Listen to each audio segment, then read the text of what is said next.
Welcome to ECE Biography, Sage Wisdom for Childcare Leaders. My name is Tony DiAugustino. I'm the founder and CEO of Inspire Care 360. In this series of exclusive podcasts, we will meet with tenured and growing leaders in the childcare field, typically operating medium to very large childcare operations from tens of schools to thousands of schools. Our incentive is to learn what has been the path and traits that make outstanding leaders. Join us to glean the sage wisdom from these experienced individuals. Now, let's get started with ECE Biography, Sage Wisdom for Childcare Leaders. Welcome to the ECE CEO Biography, Sage Wisdom for Childcare Leaders. On today's podcast, we are pleased to have Richie Huffman, the president and CEO of Celebree School, a leading brand in early childhood education. Richie has a wealth of experience in leadership in early childhood education sector, where he has guided Celebree Schools to set the industry standard. Since 1994, he has grown Celebree from one single location to Maryland's largest privately held chain of child care centers.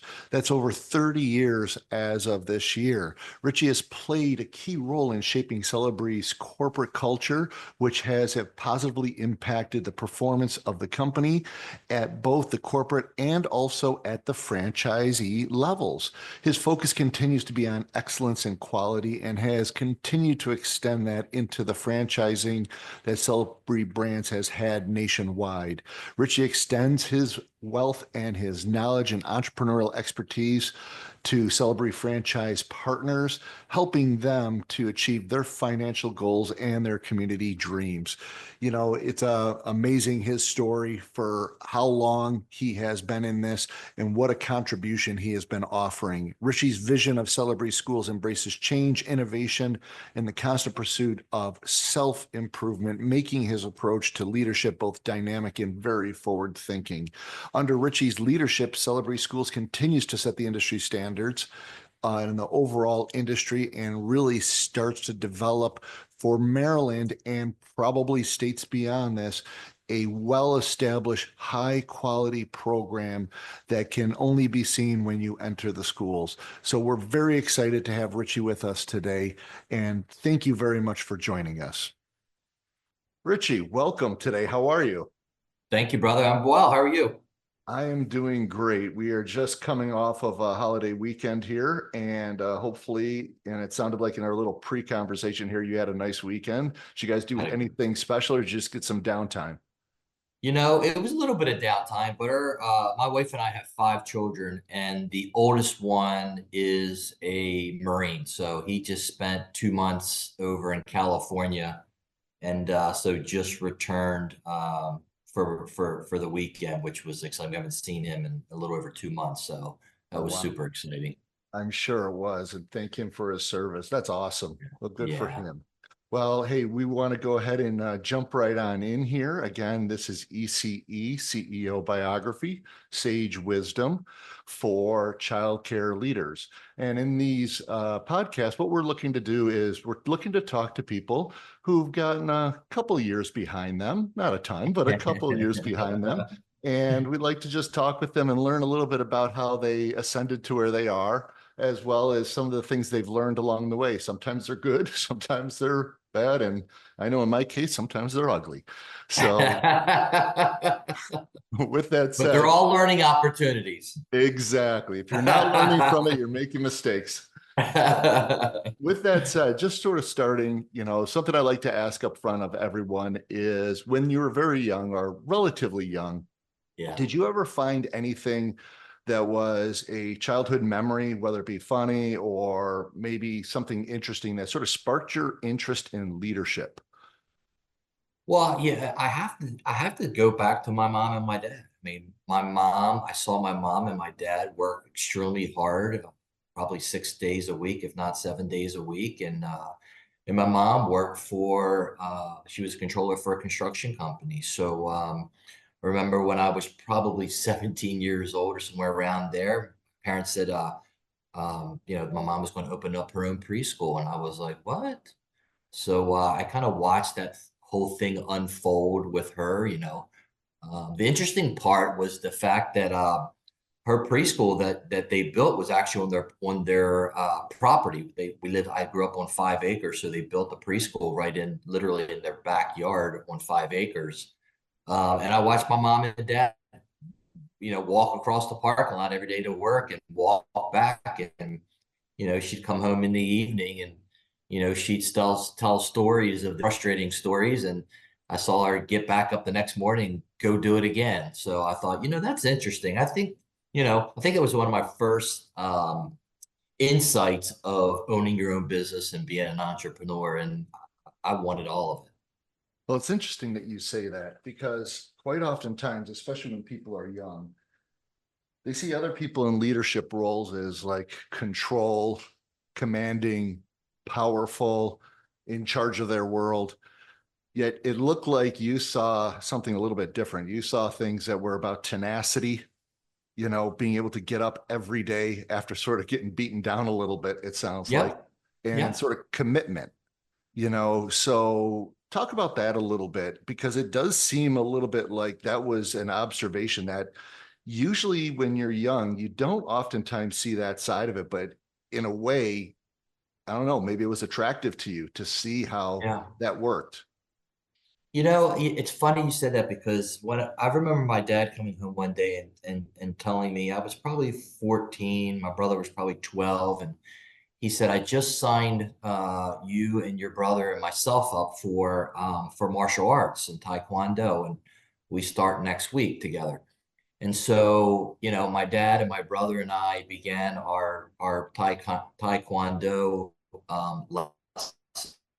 I think I learned at that point another great leadership lesson that, if you work, no matter what age I was 14 at the time, no matter what age you are, if you put the time and the effort and dedicate yourself to something, you can achieve it. So, at the age of 17 years old, I got my black belt and became an instructor.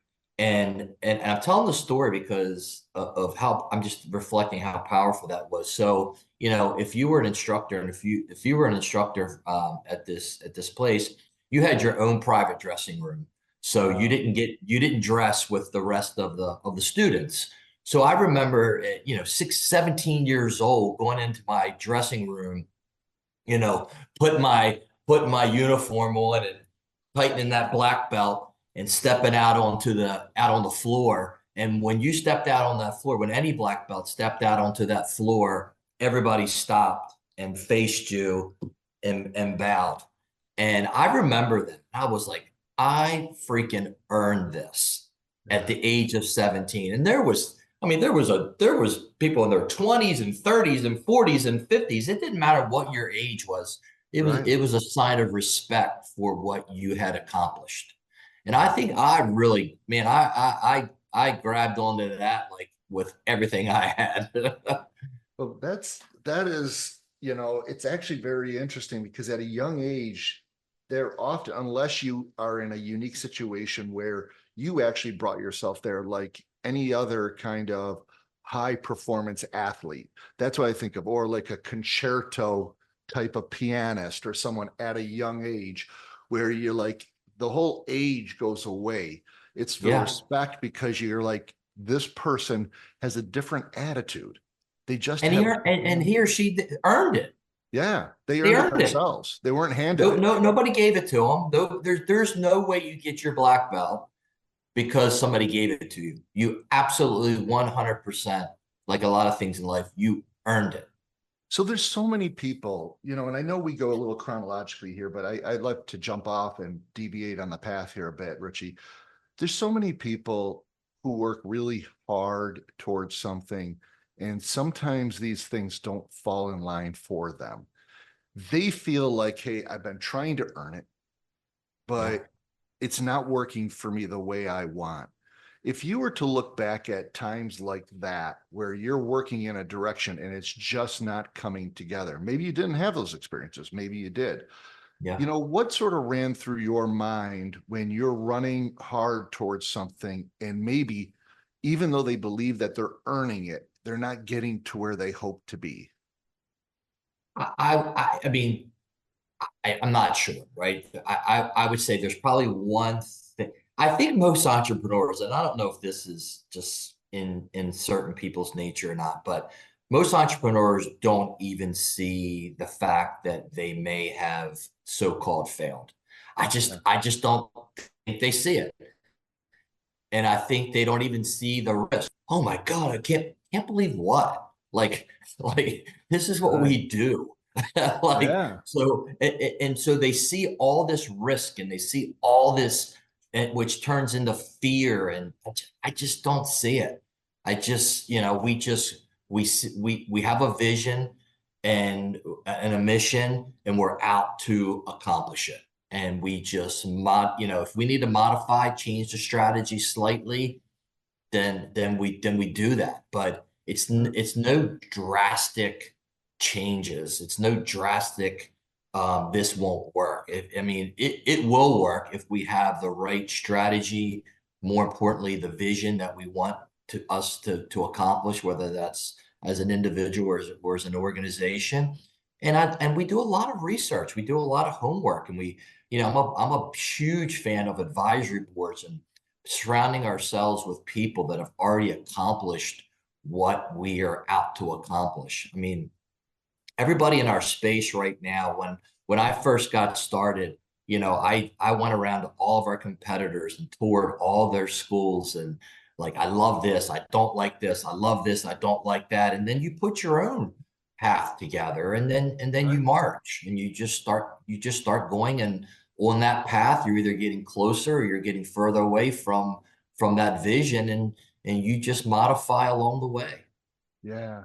And I appreciate you saying that because it does clarify sort of the idea that people get stuck and feel self-defeated. I do think there's times where, even myself, I look at, okay, I've come up against a roadblock. Now, how do I get around this one? And Hmm. I'm always trying to solve a problem. And I think that's really what an entrepreneur elevates themselves as is how do you solve problems? What Yeah. is your means to getting through to the other side? When you look at trying to solve issues and trying to solve problems, obviously everything is different. Each one of them is different. But when you come back to that sort of fortitude, you have a level of confidence because of your experience. What to you, though, is the difference between what I would say, which you've probably seen in other people too, is cockiness as to confidence. Someone Hmm. who is like, hey, I'm just going to blast through it. I'm that person, as to someone who's like, this is the way I think we need to move forward. And you do use things like advisory boards, you do use things like mentors, things of that nature. Hmm. Again, I would go back to what pulls you is the vision that you have set forth, Right. right? What are we out to achieve here at Celebrate? What do we want this thing to look like in 5 years? I used to, for the longest time, I was very short-sighted. We'd only strategize out, next year. And man, it was when we started looking out 5 years and then backing into that 5 years, it was a game changer for us. Right. Right. It was a real game changer. And again, listen, if you don't have the answers today, it's okay. You as you march forward, you will start finding the answers because you're forced to find the answers because you're out to achieve this vision that you've set forth. So, whatever it takes is what it takes, whether that's, I'm a huge reader. I love to read.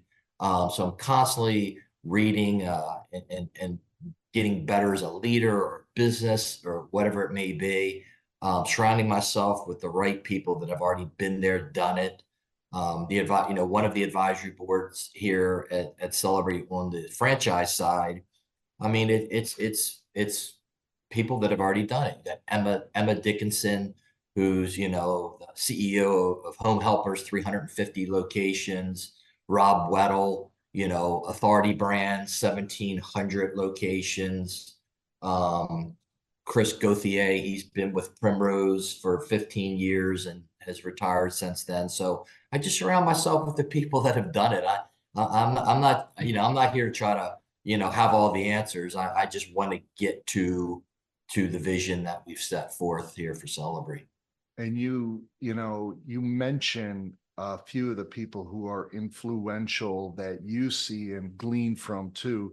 When and we're talking to an audience here quite oftentimes who are owners or operators, maybe of smaller ECE outfits, Yep. schools looking to grow, looking to diversify, looking to expand. One of the things I think you mentioned is really critical, Richie, and that is about mentorship and not just being a mentor for others, but identifying possibly mentors for yourself. When you were young in your career, do you look back? Obviously your mother and your father were very important to you in your very formative years. But after that, as you started to get into the business world, did you have any mentors that really made an impact on you that you look back on and like, you know what? This gal, this guy, they were just absolutely pivotal in sort of the way that I started to think about things. Well, I'll tell you, as I've often said before and laughed, I was a straight D student. I You and me was a both. I straight was D there. student. I hated school. I hated high school. I found it. I found there nothing valuable for me in what I wanted to accomplish in life, and I think my parents kind of recognized that too. So there was no conversation around where you going to college, and just went right into working. Worked with my dad in a bakery business. As a owner operator. And I think that was one of my first, um, you know, um, experiences with, again, whatever, how hard you work, you will be rewarded. So, when that bakery business, I was an independent contractor. So whatever I took out the door to sell, I got 21% of Wow. one. And so, and then when I got out of so that was right out of high school. And then, as I started like really reading things that I was interested in, I became a huge fan of Tony Robbins, Yeah. huge fan of his. I think I went to every one of his seminars, webinars. I remember, I think I was 23 or 24, and my mom was like, "Where are you going?" And I'm like, "I'm gonna go see Tony Robbins. He's right here in Tyson's, Maryland." Or Tyson's, Virginia, I think it is. And she's like, what? Like, oh, that's a cult and blah, blah, blah. And I tell you, man, it was wealth mastery. And Oh, I was just all in. I was a huge fan and read Tony's books and listened, went to all his seminars, webinars, and then just started from there, just continuing to read. And then started getting into really business groups like Vistage. yeah. I was in Vistage for 27 years.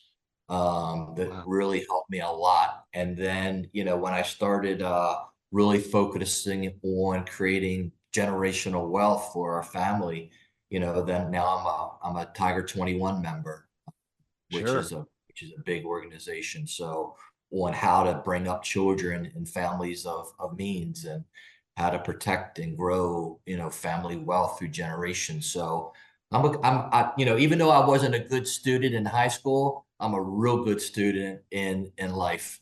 Well, listen, that is fantastic. You opened a lot of doors on that. And by the way, funny enough, I was just dropping my son off at the airport yesterday. And what were we talking about? The fact that I asked him to read Awaken the Giant. Oh, really? And so he's 25, just turned 25. And Perfect. and I was saying, so what do you think about it? And he was getting into it. And in the That's conversation on the way to the awesome. airport, he was That's like, awesome. it's all about reward as to the pain and the failure, Yeah. and then, and I was, it was a very interesting conversation. The only reason I bring it up is because you bring up Tony Robbins. Well, And the funny part, but what you said, well, thank God your son was willing to listen to you and actually read, right? That's not normal. I tell my children all the time. To be honest with you, to back up a second, like I got out of high school, hated high school, started to work with my dad in the bakery business as yeah, a independent contractor. I'm making, I don't know, this is probably 90, early 90s, and I'm making $700 a week cash, living home and banking a ton of money. And and I'm backing into this story of children should listen to their parents. I'm in my bedroom. My mom comes in my room and she's like, "Do you know you got $14,000 in your bank account?" I go, "Yeah." And she's like, "You know what you should do? You should go buy a piece of real estate. I think you should go buy a townhouse and rent it." And I go, "Oh, okay." So we drove down to where I used to live, and I bought this townhouse, 4351 Shamrock. Remember, it was like it was yesterday.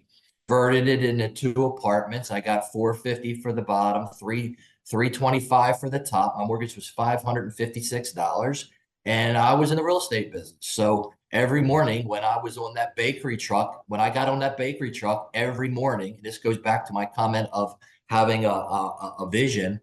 Every morning I got on that bakery truck at 3:30 in the morning to go deliver bakery products. The only thing that was on my mind was saving another $14,000 so I could go and buy my next rental property. So in 7 years, I had bought close to 12 properties, 24 apartments at the end of 7 years, and I was in the apartment business. Look at that. You could have written Rich Dad, Poor Dad.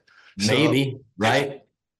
Or, yeah, rich mom, poor mom. there you go. Exactly. But you know what? The difference is you had both successful parents, at least in the way that they Yes, controlled themselves and they conducted themselves. very much. And then right after that, my mom comes back in my bedroom again. I'll tell my kids this story all the time, so hopefully they'll pay attention to what dad's saying. My mom came in my room again. Is like, it's hot right now. I'm like, "What, mom?" She's like, "Tanning salons." I'm like, "What? Dude, tanning salons are really hot right now." I'm like, "You should open up a tanning salon." I'm like, Wow. "No." I'm like, "Okay, mom." So next thing you know, I'm opening up a tanning salon. So, I'd get up in the morning at 3:30 in the morning, go run my bakery route. I'd get off around 10:30, 11 o'clock. I'd go hunt for real estate and, collect rent, paint railings, make sure the next apartment's ready to be rented out.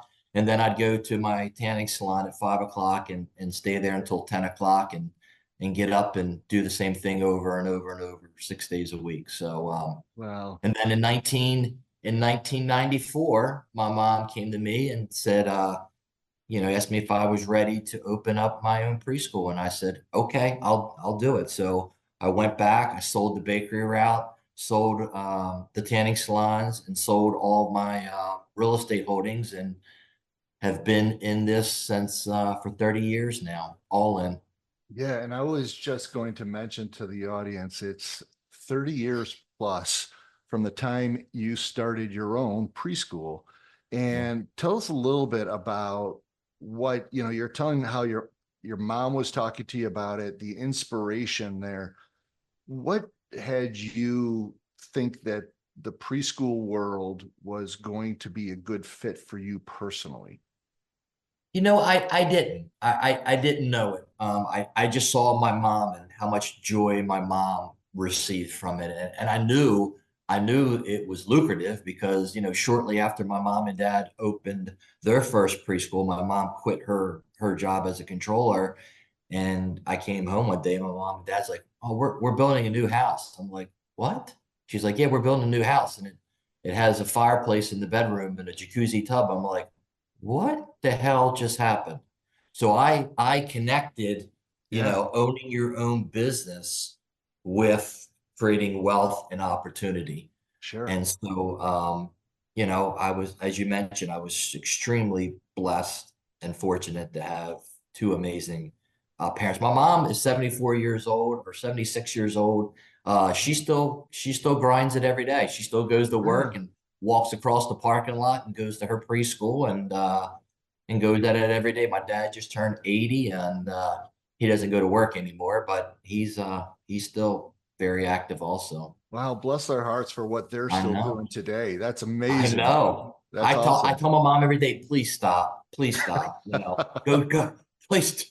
And but listen, it's what she loves and what she Yeah, enjoys. And so, who am I to tell her what? exactly. Yeah, exactly. Who are we to change her different? I know this. No, so I don't want anybody to be doing that to me when I'm 80. So why am I trying to do it to her? And I think it's just because I want her to enjoy life, but Exactly. she's but who's to say she's not enjoying life? I think she is. Yeah, she's probably becoming vibrant still every day being with those kids. So, and it's interesting that you started talking about you getting into the preschool world. It was something you really weren't, I would assume you weren't completely involved with before you sort of stepped in yourself. But once you got in your sort of early years of preschool, world. Obviously, in 30 years, we all know I own and operate 6 schools myself, in addition to having Inspired Care 360. So I understand a little bit about the business.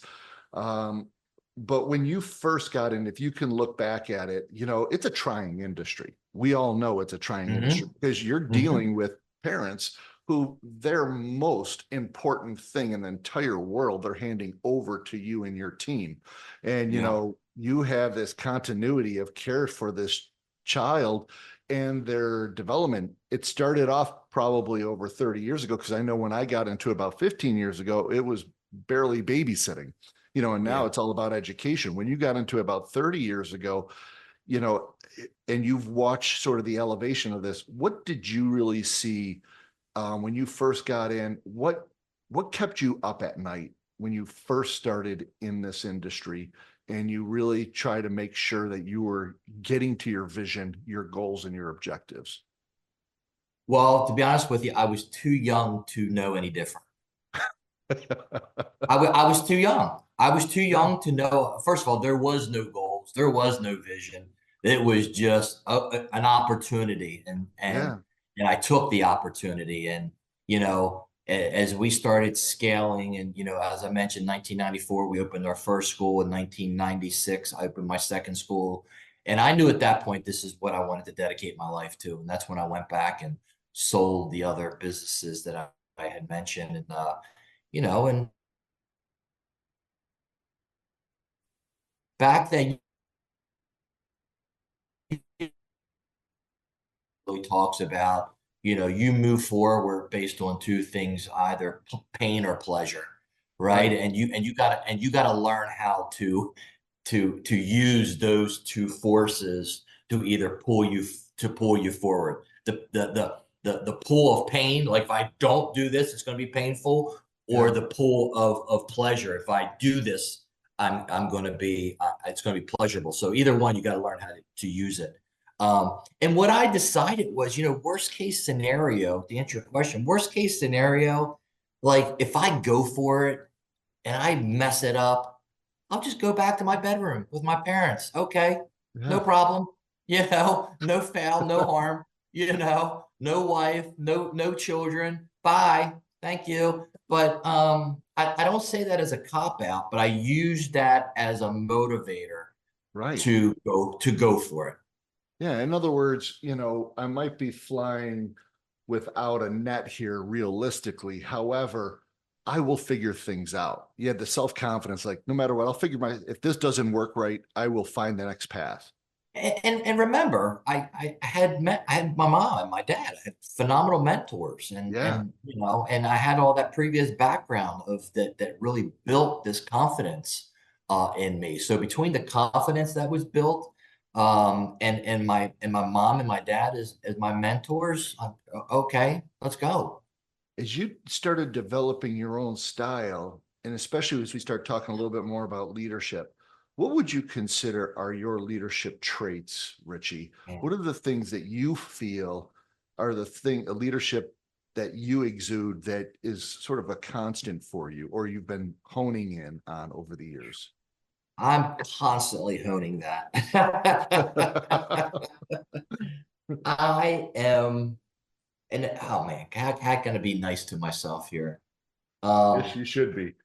I, I'm demanding. I'm demanding, and what I mean by that is that we got big goals here and big visions here at Celebree and the Huffman family brands, and we're going to give it everything we have to accomplish that. Um, and I expect everybody else to give everything they have to accomplish that. I mean, if we're out to accomplish big things, then we have to do big things, and we have to think differently than others. We have to put the work in, and it is not a lackadaisical atmosphere. It is a let's get things done atmosphere. I love to surround myself, as I mentioned before, with really smart people that are experts in their field. We've done that. In 2019, we were the largest preschool provider in the state of Maryland and Delaware, and also in the before and after school business. We have 26 corporate locations, thousand and some children, 1,300 employees. And we also have a company called Celebree, which is a nonprofit before and after school entity here in Maryland, where we have 45 before and after schools in the elementary schools. So I say that just to frame this up, and so in 2019, to be honest with you, I was I was I was bored, right? Right. We had built this amazing executive team. I really wasn't sure what my role was anymore because we had, CMOs and COOs and everything was running very well, and I was bored. And so we decided that we were going to franchise the concept and offer this to other families. And here we are, 5 years later, and we have over 85 franchise partners and operating in 17 states. So that has definitely been more than I expected. I feel like I'm not, let me just put it this way, I'm not bored anymore. Uh, I am, it's franchising and having franchise partners, which we call them. Yeah. It is a different business, and I'm thoroughly enjoying it. I'm enjoying helping others become entrepreneurs in a space that we're experts in and then that we love, and helping them. A lot of our franchise partners are getting out of the corporate world, want to become entrepreneurs in this space, and it's been an absolute pleasure to help these families do that. And when you mention that of sort of how you look in your as you started, you're saying like I'm demanding, but you're being Yeah. very truthful, very much on the table. And there's two different elements of that. Obviously, when you're sort of running a corporate environment as to a franchise organization too, which you sort of have the duality of that still. When you look at getting the most out of your people, especially the corporate side, obviously hiring is critical, but Yeah. what do you see is one of the tricks of the trade? And it shouldn't be a trick. It's obviously probably very genuine with you to get the most out of your people, especially those who may not have the complete confidence level that you have because of your experiences, because of your ability that you've earned it, those elements. How do you help that other person ascend themselves? I would say whether it's at the executive level or it's even at the school level or in the classroom level, everybody here at Celebrate Huffman Family Brands is on a individual growth plan. And every single person here understands their core competencies of the position. And we just hold people accountable to those competencies, and everyone knows what their competencies are. And so our goal is each and every day, and it should be your own personal goal, is to get better in those competencies. Absolutely. When you look at the fact then that you have to take this, and especially in an environment where you have other owner operators who are families themselves, who are Yeah. looking, that have their own vision, they have their own goals, and they are part of the Celebree family, Yeah. but they are also a little bit more at arm's reach because they have destiny for themselves as an owner operator of a brand within that has done very well in the industry. How do you work with them to help inspire them or help them get the most out of their world, what they're trying to achieve? I think it's through the competencies also. Well, I would back up. So, as they're on this journey with us, from first inquiry all the way through, meet the team day where they're here meeting with our key executive team. Prior to coming here, halfway through that journey, they're going to get on a call with our COO and our chief talent officer. And our chief talent officer and COO are going to take them through, which we believe are the required competencies to become a very successful Celebree franchise partner. And if those two ladies say no, then the answer is no. Then we Right. don't move forward. If they do move forward because they do believe that this family, especially this person that's going to operate one of our schools, own one of our schools, um, meets those competencies, then they move forward. Then they get on a call with me, and we talk. Just Yeah. it's a meet and greet. And what are your goals? And I'm looking at them, they're looking at me, and I'm saying, do I want to be partners with this person? Sure. Do I like them? Yeah. And if that answer is yes, then they come here for Meet the Team Day, which they have an opportunity to come here to Baltimore and visit a couple of our franchise locations here, talk to those franchise partners. And then that night we go to dinner. We have a great dinner, and we break more bread together, get to know each other a little bit more. Still looking through the lens of, do I want to be partners with this family? Yeah. And so when you look at that, you obviously have your vision, your desire, they have theirs, and obviously there needs to be a little bit of a symbiotic relationship, right? It can't Mhm. be, asymmetrical. With that said, what do you think, if there is any common traits for franchise owners or even your corporate run entities that have a leader over them? What are the common traits that you see that drive success for the ECE world? For our world, it comes to down to a couple things. The most important one is, can they build a team? Yeah. Can they build a team? Can they? And we give them all the tools. We give them the competency tools that they for in every position, whether that's a director of a school, an assistant director, a teacher of a classroom, or an assistant teacher of a classroom. And we give them the interview questions to the competencies. So if you're interviewing one of your teachers, a teacher, you're sitting there with you and your director, you and your assistant director, and you're evaluating them. So it's not one of those, hey, what'd you think of her? Oh, I liked her. Okay, let's hire her. No, Right. it's not. It's what did you give her under the competency of team building and Inspire, or excellence in education, just to give you a couple of our competencies. Parent-child teacher experience. What did you give her on those scores? And if they can't score sevens or above on at least 7 of the 9 competencies, our recommendation would be, do not hire the person. It's too much work. Yeah. It's too much work. And the beauty of that is that you've set the expectations. So now at the end, now that we've got a grasp here on your competencies, and I make you an offer, I want to tell you why we're hiring you, Yeah. right? So I literally, I love to offer you the position.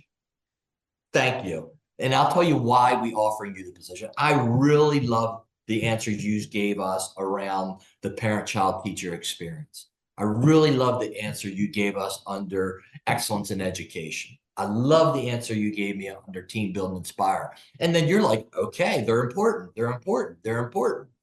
But these other 3 competencies, I gave you a 6, and they're the 3 competencies that we're really going to work on over the next 3 months in your IGP, in your individual growth plan. And Right. you're like, I got it. Yeah. So everybody knows exactly where they stand all the time, and everybody is moving towards elevating in their positions in those competencies. And it makes it crystal clear. Yeah. Super clear expectations, right? Yeah. Super clear Set the expectations. expectations up front. And then it's up to you whether you want to uphold them or not. But my job is to demand them. Yeah, no, and obviously, I would assume that you have a strong measurement model because obviously, as they say, that cannot be measured, can't be managed really. Yeah. So, And, how do and you you look at? reinforce them every and you Yeah, reinforce them every day. right? I Right. mean, I'm walking down the hallway, or yeah, at Celebree, we do morning announcements, and I'll get on the morning announcements and be like, hey guys, good morning. After we say the pledge and stuff like that, just want to give Tony a shout out. Tony, I just wanted to, say great job this morning on giving Mr. Huffman that parent-child teacher experience. Congratulations, great job, Tony. And Susie down the hallway, she's going, damn, I didn't get a shout out this morning. Yeah. Well, okay, well, do what Tony did, and we're reinforcing the Yeah. competencies that we want. You can do it that way, but we also do those through classroom observation, and Yeah. ultimately, which rolls up to your individual growth plan. And as we know too, though, sometimes things don't go as planned. I don't know how many times I've either brought in, leaders or individuals into my circle where, man, they have a great conversation up front, wonderful conversation. They give great interview, as I like to say. Mm-hmm. But then once the rubber meets the road, you find out that this is someone who is used to talking their way into things. When you Mm-hmm. run into someone that you're like, okay, this isn't going to be a fit for us. And Mm-hmm. sometimes in your situation, you have contracts behind that. So it's not like you can take immediate action and say, well, we have to separate ways. But how do you tend to approach those difficult situations, whether it be an internal employee, whether it be someone external, but when you're dealing with someone where you start to realize that your visions, your values, maybe your ethics don't even align, and it starts to come to light over time. So you're already invested, they're already invested. What is your leadership approach to trying to deal with that? Is it always cut? Is it always, let me work on it? How do you tend to take it? I'm sure they're all different, but do you have a general philosophy when you run into situations of that nature? Making sure that we have open communication, making sure that that person knows exactly how I'm feeling and where I think they stand with me. Okay. And if um, they and understand where that, but I'm not seeing. go ahead. I'm sorry, Richie. We had a little bit of a glitch there. You could say it again. No, go ahead. Go ahead.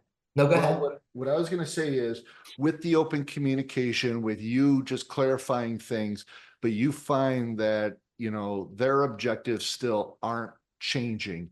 How do you tend to deal with it? Is again, this podcast is a little bit about leadership in dealing with Yep. difficult situations as to the situations where sometimes we're setting ourselves up for success, but sometimes we run into these challenges like other leaders do and figure out, how do I really deal with this? Because I either have a partner, I have an individual, I might even have a spouse who I'm working with who isn't upholding their end of the bargain, in my opinion.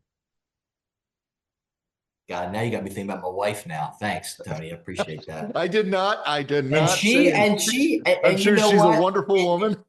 It what through 24 years, yes, I finally, we're right where we want to be as a couple. So, but it's so funny you said that, because it doesn't matter, right? What matters is having the communication, continuously having those communications, and reminding the other person on what the expectations and standards are. And eventually they're either going to get it or they're not going to get it. And at the end of that journey, or on that journey, I shouldn't say the end of the journey, on that journey, what I'm doing, I'm really expressing my unhappiness with something, Right, right? Right. And you're now that I'm unhappy, I know you're not happy, right, right? Because you're not upholding those expectations either. So I'm not happy, you're not happy. And so either two things are going to happen. You're going to either make me happy or you're going to leave. right. Okay. Yeah, Okay. Next. yeah, But at the end of the day, I'm going to be happy. yeah, yeah, And my ultimate goal is for us to be happy exactly. together, because we're out again. I got my vision set. This is where we're going, man.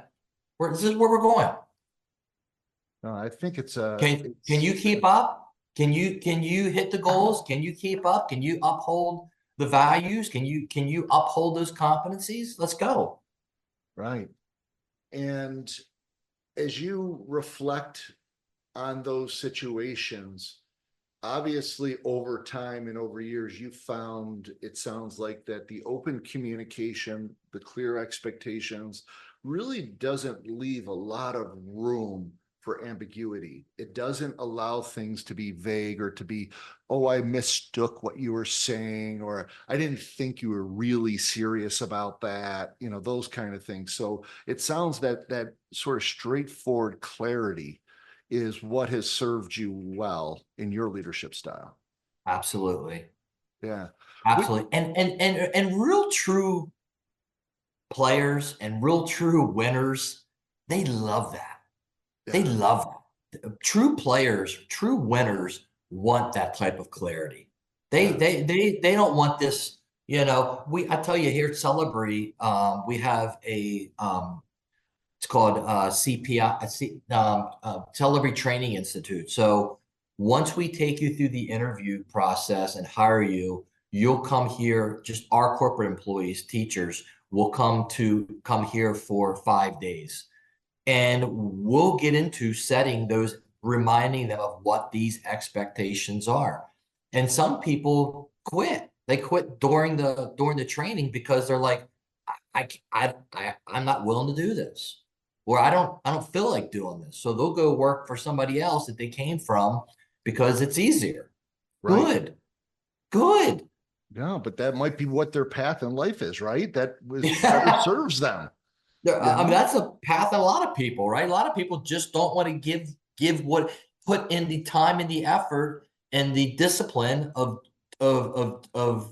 doing what it takes to get the result that they're after. Okay, no problem. Yeah. Well, hey, listen, Okay. again, there's no problem. It's like, let's just be clear about it. Let's be upfront and let's get there together. Yeah. So Yeah. when you look at where our industry is going, this drives us into a slightly different path. Where do you envision the overall childcare industry going on this journey? Right now, it seems like, there's been a lot of talk about, government funding, a lot of UPK programs getting started up with the public school districts. Some of them I know is from pure experience in New York State, is they're competing with us. They're not exactly Yeah. being our best friends. And Nope. we have a lot of things that are, regulations always getting tighter. That phone book is always getting bigger for regs. When you envision and see where this industry is going, I know oftentimes this has been a thing that's always been in the back of my mind, because people would always bring it up. Oh, I got to get out because things are getting too tough. I got to get out. I'm like, listen, then get out if you feel it is. But there will always be a hurdle, no matter what industry you're in. What is your opinion of how our industry is going today? And what do you see as opportunistic, as well as what do you see as threats that we have to be aware of? I think, as you mentioned, I've been doing this for 30 years now. I think we have come such a long way.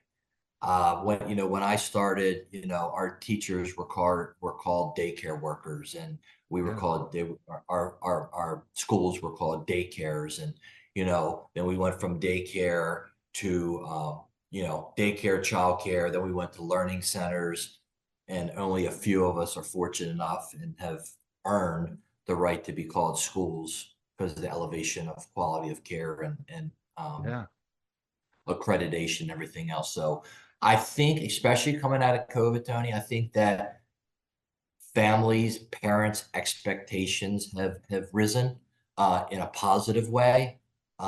It's not about, where can I place my child because I got to go to work and dad's got to go to work. It is regardless. And we know a lot of families, a lot of moms and a lot of dads that still have the ability to work from home or still work from home, but still choose to put their children in a high quality preschool because they understand how important early education is and making sure that their little ones are prepared to enter into kindergarten properly. So it's come a long way. I think it's come a long way, and I've really enjoyed as the states have risen raise the bar. I really have enjoyed meeting those bars, or not only accelerating, exceeding those bars. And I think it goes back to what we were talking. Some are willing to do that, and some aren't willing to do that. And those that aren't willing to raise the bar and upgrade their facilities, then get out, because the bar has been risen, and it's rising because of two things. One, parents are demanding it, and I think the states are also demanding it. So step up. So I'm enjoying it. I think it's come a long way, and I'm proud. I'm proud of where and how far our industry has come. I'm proud of everybody that's still operating for our children. Um, the other things you're talking about, it's all about the dollars. I mean, everything you mentioned is driven by the teacher unions. They're just looking for the student. They can't even really do a good job on the students they have. So how can they also educate 3 and 4 year olds? They can't even properly educate the kindergarten through 12 years old. So that's a complete disaster. Everybody knows it's a disaster, but it's teacher unions and politicians that are taking the teacher union votes. That's that simple. Yeah. Well, hey, listen, It's that simple. they have to bolster the size of their unions when the school sizes are getting smaller in their state, unfortunately. And I think every single year the teacher unions are knocking on their door and saying, you promised, you promised, you promised. And the states are saying, we're broke, we're broke, we're broke. Right. So, and I think that's where it stands. I Yeah. really think that's where it stands. And what do you feel as owner operators across the country, in addition to obviously what you do as a great corporate citizen, but when you look at advocating for, CBOs or community-based organizations, what do you think is important for other leaders to be involved with, and what they're doing to advocate in the rights for what our business is, what you do, what I do every day with our schools, and what we're doing for those families and those kids directly? Yeah, there's several things out there. I'm a part of a group. I don't know if you've heard of this, ECEC. Oh, yes, with So Ryan. Yeah. yeah, so I'm a board member of ECEC Yeah. also. So we got some of the biggest Great group. national brands there: Celebree, Kitty Academy, Goddard, Primrose, Care. I mean, the big boys Yeah. are on this board of directors, and that's exactly what we're doing. We are fighting to make sure that the right policies remain in place for our owners and for our operators. Yeah. No, and it's great work what that group is doing, and obviously having a consortium of different leaders of some of the biggest brand names in our industry, which Yeah. continues to drive it. When you look at the industry and where technology is going in the industry, what do you think is up and coming going to be really affecting? Because obviously care is one-to-one between a Yeah. teacher and a Yeah. child. But Yeah. when you look at technology, what is your vision of where you see technology affecting this industry in the near future? Um, mm, I guess my first thought goes to, I mean, we just fully invested in teaching strategies where, it's better communication with us and our parents through tadpoles. It's more resources for our teachers. Our teachers can go on teaching strategies and take, their CEU courses for free. They can download um, lesson plans from teachers from all over the world. So just I would say that's something we heavily invested in last year. Again, just giving us the ability to better communicate with our families, our children that we care for, and giving them more resources to our teachers. Yeah. And and I know that there's a lot of things coming down the pike. Obviously, it really doesn't change the relationship with the child and or really the parents, but other than trying to open up greater communications, which some of the work that you're Yeah. doing there too. When we're coming close here to it, just a couple of questions. Believe it or not, we've already blown through an hour. But who knew? Good But stuff. yeah, but one question I do like to ask sort of near the end, and it is something that it sort of drops back to some of the things you've done. And obviously there's a little bit of humbleness as to hubris in some of the questions that I ask with intention.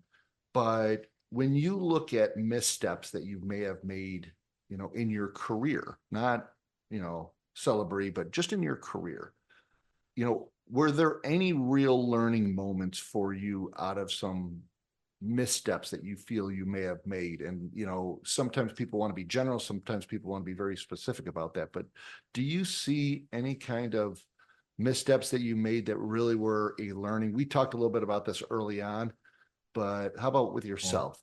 Anything that you really learned from? Yeah. I'm learning, and I, entrepreneurs just, they don't even see it. They don't even consider them missteps. I mean, it's just, did what I learned so much yesterday. I learned so much the day before.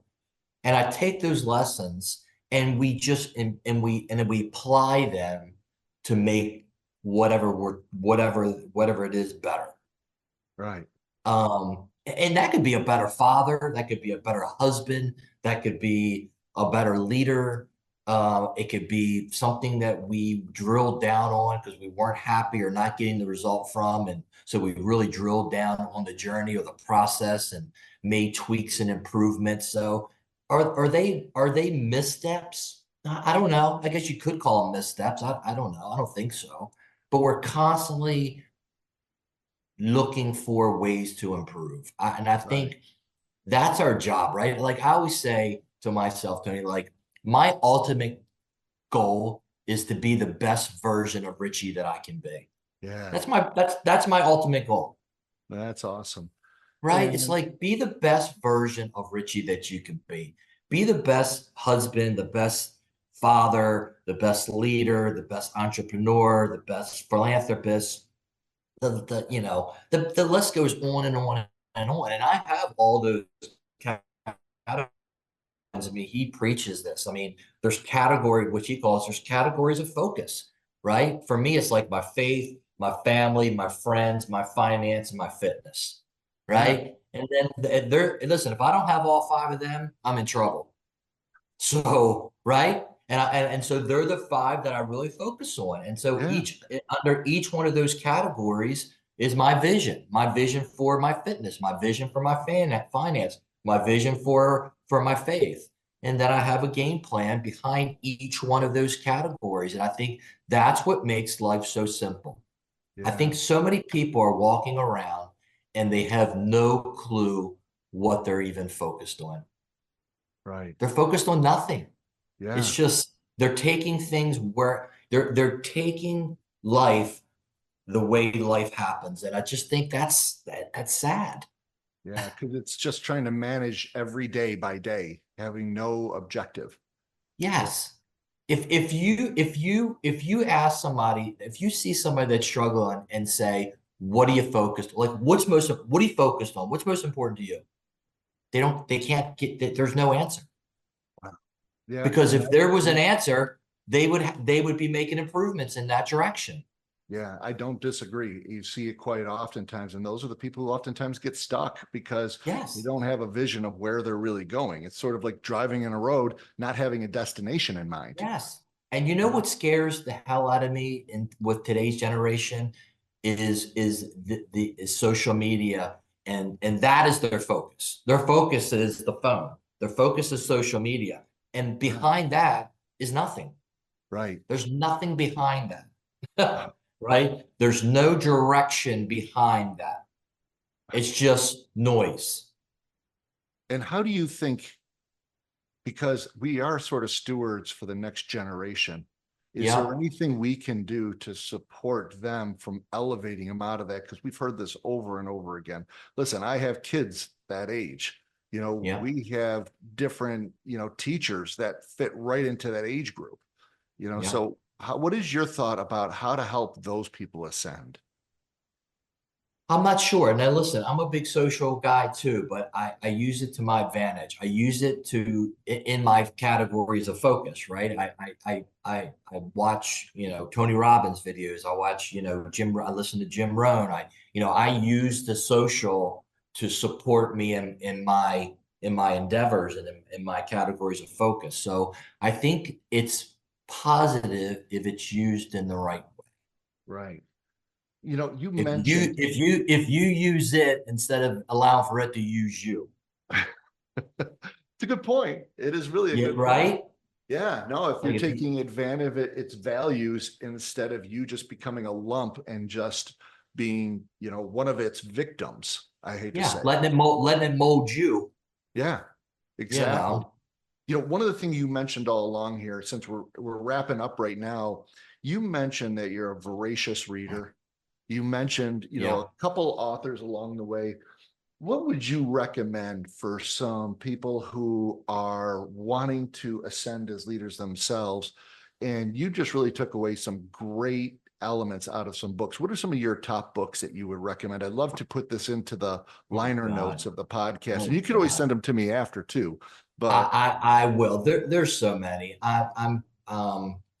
Oh God, the one I'm reading right now is oh God, it's in my car. Give and Take, I believe it's called. Give and Take. That's a great book. There's so many. okay. Um, Yeah, again, it depends on what do you want to focus on. I jump between wealth creation to leadership to spiritual and faith. I jump all over the place. But I think again, one of the keys would be, Tony, to figure out what categories of focus are important to you, and then just put a plan behind it and do the work. That's fantastic. I appreciate that. One last thing, if you obviously talked about Celebree in a few different areas within the conversation, as you should, over 30 years of running an excellent, top-notch outfit within our ECE world. There might be people out there who are listening to this who might want to get involved and want to be part of that family. What would you say is sort of the differentiators and the things that you're really proud of with Yeah. Celebree? I would say we mentioned this earlier. It's our mantra of we grow people big and small. It's like we grow people big. That's our teachers. That's everybody inside the organization. It's everybody. That's me. That's our executive team. That's our franchise partners. Our whole job here as a team, as an organization, is to elevate each other. So I think I'm most proud about that is how we go about and the tools and the processes that we have in place to grow people big. So then our teachers can grow our children small Awesome. and making sure that they're hitting all their developmental milestones, making sure they're having an amazing classroom experience, which ultimately, helps them be prepared to enter into kindergarten. And so Richie, I have to thank you.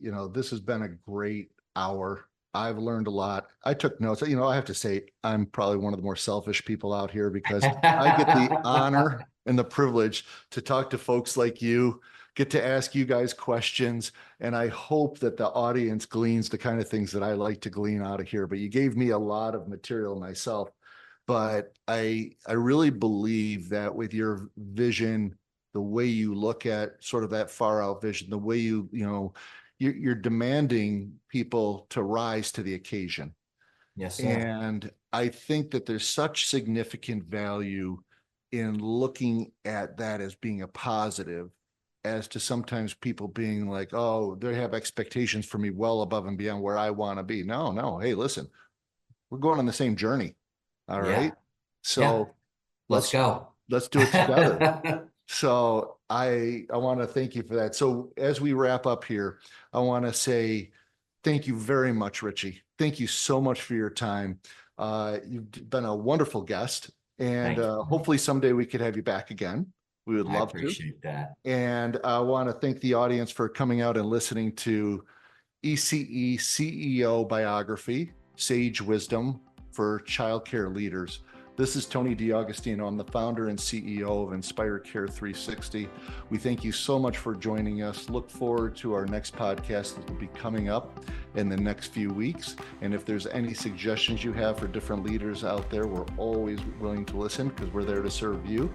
And I want to thank you again, Richie, and you have a wonderful day, Richie, and I'll take care and be good. Thank you, Tony. You have been listening to ECE Biography, Sage Wisdom for Childcare Leaders. Thank you very much for listening. We are greatly appreciative of your time. We will continue to produce these programs on an ongoing basis, and please hit the download button and subscribe to our podcast so you do not miss an episode. Thank you very much and hope you have a wonderful day.